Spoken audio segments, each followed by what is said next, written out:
Get away from her, you bitch!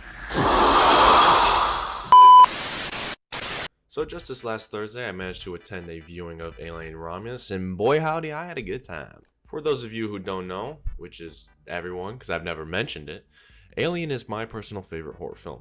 I view it personally as the blueprint for horror storytelling, and aspects of that film are still present in sci-fi films to this day. So to say the least, Mr. Wop here was a little excited for Mr. Romulus. And overall, I very much enjoyed this movie.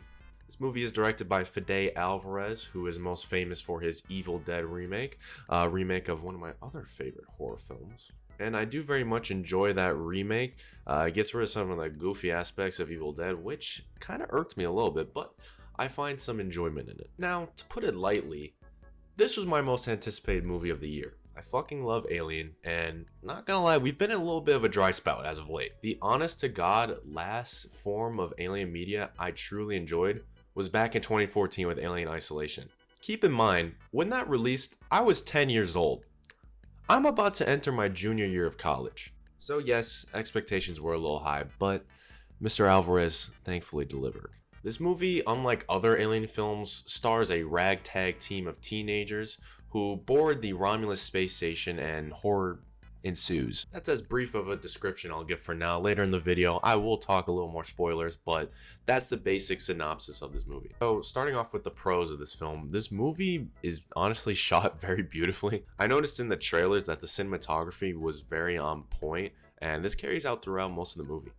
I gotta give props to my boy Gallo Olivares. You made a very visually pleasing film. This is also due in part to the effects in this movie, which almost all are practical. Of course, there is a little CGI used here and there, just little spurts. But mostly everything is practical, and you can really tell it gives the movie a very tangible feeling. I as well feel like the sound design is very up to par with the rest of the film.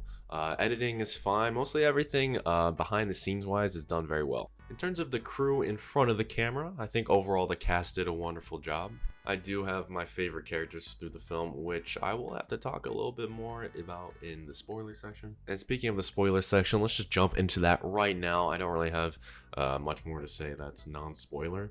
If you just want my thoughts, non-spoilery, I do think you should go out and see the film. It is a decent watch, especially if you're a fan of horror or Alien. Alright, so this movie begins on a mining colony planet where our two main characters, Rain and Andy, live. Rain, who you could think of as basically Dyer Ripley, is pulled into a plan by her friends to escape their current predicament and relocate to a more suitable living environment thanks to cryopods found in an abandoned Weyland-Yutani space station. Now, this is my first real big problem with the movie, is that this group of teenagers, which have very limited technology, are able to locate this abandoned space station before Weyland-Yutani does. This wouldn't be so big of a problem if the space station wasn't so important to Weyland-Yutani's future, but it is. We later find that out in the film.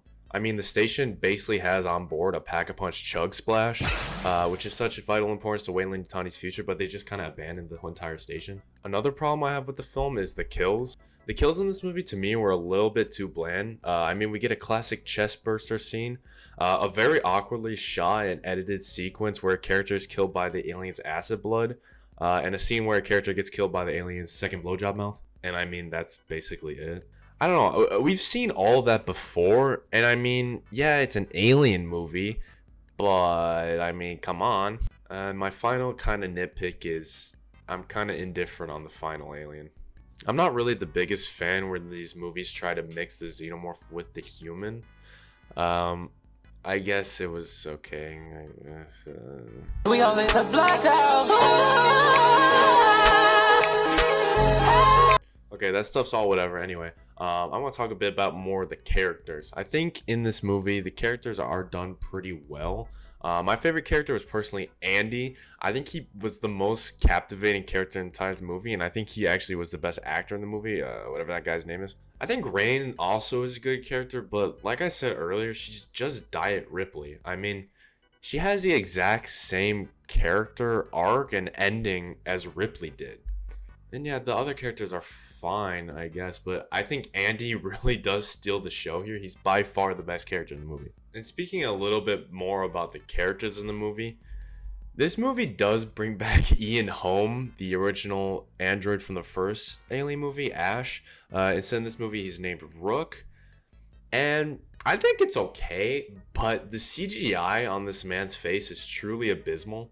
I don't know, they really could have used that Book of Boba Fett, Luke Skywalker CGI on this man's face. And harkening back to the Alien movie even more, this movie does pick up after Alien. It is set between Alien and Aliens, and we see at the beginning of this film the retrieval of the original xenomorph from that film. The retrieval of that alien is what leads to the Romulus space station being able to extract the DNA and sort of create the serum that is later used as an integral part of the plot in the film. I've seen some people complain about it, saying how the alien should have been dead at the end of Alien. I think it's fine. I mean, the xenomorph is a tough son of a gun, so I appreciate it. It was a cool callback. Yeah, I don't really have much more to say. I mean, I'm a big Alien fan. I really did enjoy this movie for most of the time. We've been getting shit on for the past couple of years, so I mean, I would have taken anything, I guess. But I think Fede Alvarez and his team really did deliver. I enjoyed this movie. I'm gonna give it a 7.5 out of 10. I think you guys should go watch it, and yeah, bye-bye.